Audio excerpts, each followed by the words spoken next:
We're going to continue this inequality chapter by solving compound inequalities. So let's start with the definition for compound inequalities.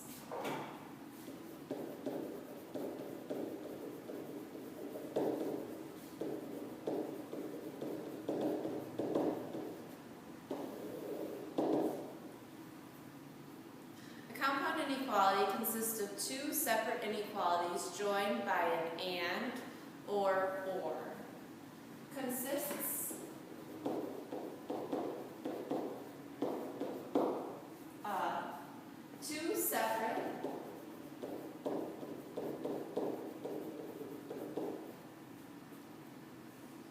inequalities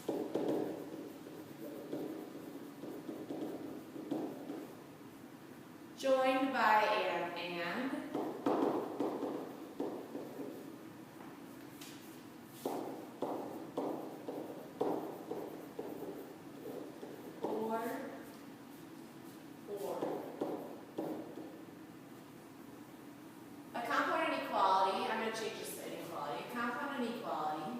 consists of two separate inequalities joined by an and or. Okay, so let's take a look at these two separate inequalities. The first one is an and.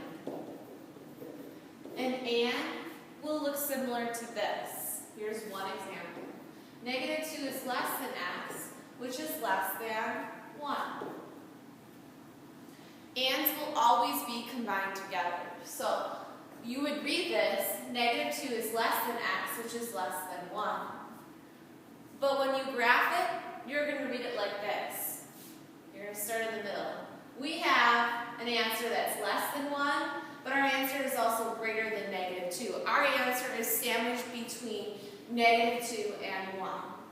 So if we graph it to represent our possible solution set, it could look like this. Our answer is greater than -2, so we're going to be shading to the right.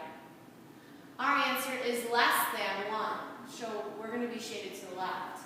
Our solution set is between -2 and 1, so our answer could be -1, our answer could be 0, our answer could be 1/2, anything between 1 and -2.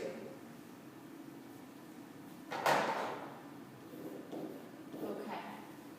Ors look different. An example of an or is x is less than -1 or x is greater than or equal to 0. Notice that ors are not combined together. They're two separate things. We have our solution set is less than -1 but greater than or equal to 0. So let's create a graph to show or represent that solution set.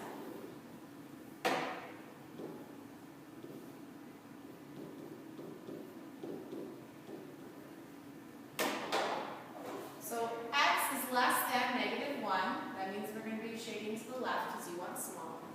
Or our answer is greater than or equal to 0. So this solution set is shaded in opposite directions. Our answer could be 1, 2, 5, 10 million, or it could be, well, this should be negative, -2, -3, -5, -10, -100. It could not be anything in here. Ands will always be shaded between, ors will always be shaded in opposite directions. So let's start solving these compound inequalities, and we're going to start with ands. Ands are the harder ones. We have a compound inequality that says -1 is less than x plus 1, which is less than or equal to 7. Our compound inequality has multiple steps going on here. Our goal is for it to look like this at the end, where x is by itself in the middle. To do that, you're going to separate this into two problems. Your first problem involves one inequality symbol up to the second one. So our first inequality says -1 is less than x plus 1. The second inequality it goes up to the first one. You're just going to break it apart. Notice the middle part is in both inequalities. So I'm going to separate them. I'm going to separate this and into two different inequalities. I'm going to solve so the x is by itself. And then at the end, I'm going to combine it back together so it looks like an and, just like we did up here. Okay, so I'm going to solve this one first. So the x by itself, I'm going to bring 1 to the other side. Same sign sum. X is greater than -2. Get x by itself here. X is less than or equal to 6. So now that x is by itself in the separate inequalities, I'm going to combine them back together.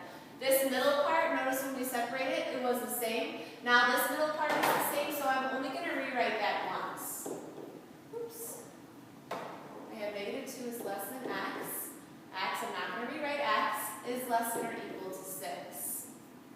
And then I'm going to graph it to represent.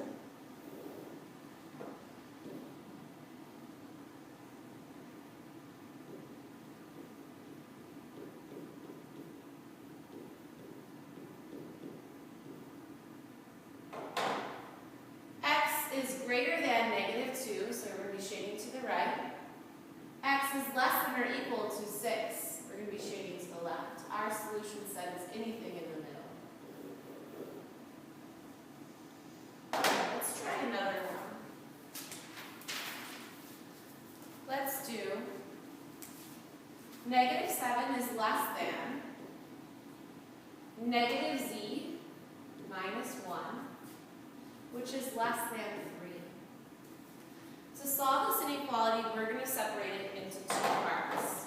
Our first inequality, when we separate it, is going to be the first inequality symbol up to the second inequality symbol.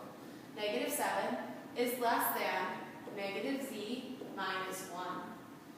The second inequality, we're going to use the second inequality symbol up to the first one. -z minus 1 is less than 3. Now our goal is to get z by itself in both separated inequalities. Okay, so I'm going to bring the non-variable over first. Different sign difference, subtraction. I'm left with the -z on the right. That's a -1z. To get rid of that negative, I'm going to divide both sides by -1. But when we divide, we flip that inequality symbol. So this says z is less than 6. Okay, so now I'm going to get z by itself over here. I'm going to bring 1 over to both sides. On the left side, I'm left with a -z or a -1z. I have to divide by a -1, so I'm flipping that side again. Z is greater than -4. Okay, this one looks a little different than our last one because our inequality symbols are different. Take a look at our answers. They're facing different directions. These are the less than symbols, these are the greater than symbols. So, when you put this together, you can write 6 is greater than z, which is greater than -4. So this is a valid answer, but technically it's written backwards. Z is less than 6. Do you realize that this is the right side of the graph when you make the number line? Z is greater than -4, and this is the left side. So this is a good answer, but the best answer is you flipping this front around. -4 is less than z, which is less than 6. So when you read this, when you graph it, you're going to understand this as z is greater than -4 and z is less than 6. That's going to be easier to graph.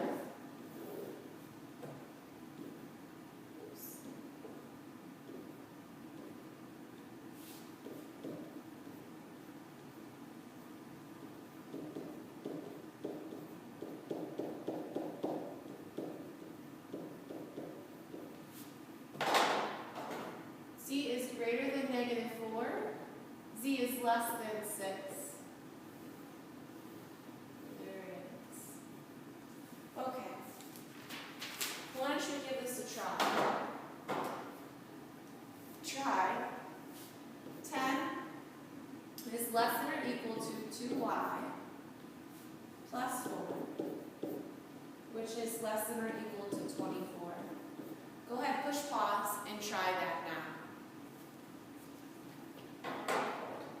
To solve this problem, you're going to want to separate this into two parts. The first part uses the first inequality symbol, and you go up to the second inequality symbol. The second part uses the second inequality symbol, and it goes up to the first one.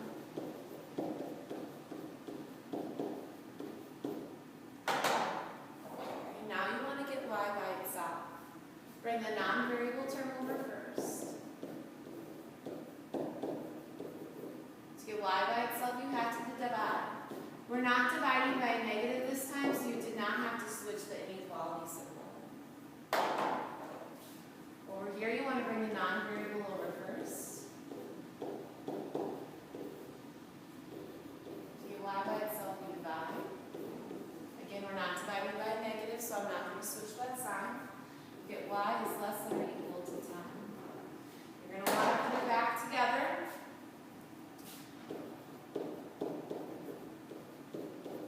So I have y is greater than or equal to 3, y is less than or equal to 10. We're going to use a graph to represent it.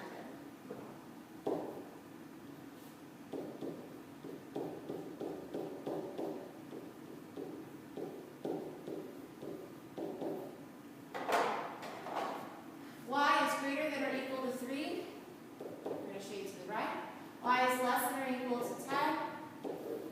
Our end looks like this. Okay, try another one. Negative 5 is less than negative 5x, which is less than or equal to 20. Push pause and try that now.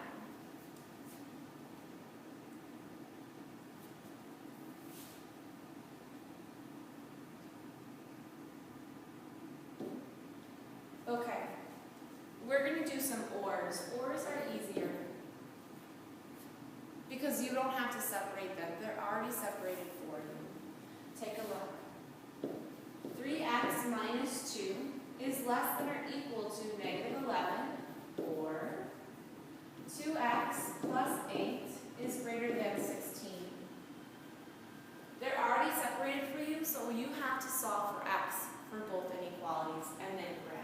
So that's what I'm going to do here. I'm going to get x by itself on this left side by bringing the non-variable term over first. Difference sign difference. Now we're going to divide.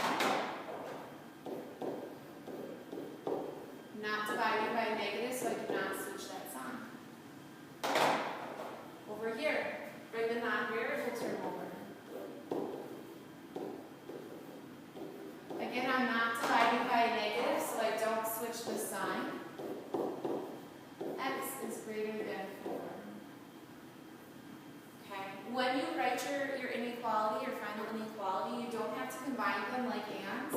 You just write the word or in between your two inequalities. You're going to want to graph them.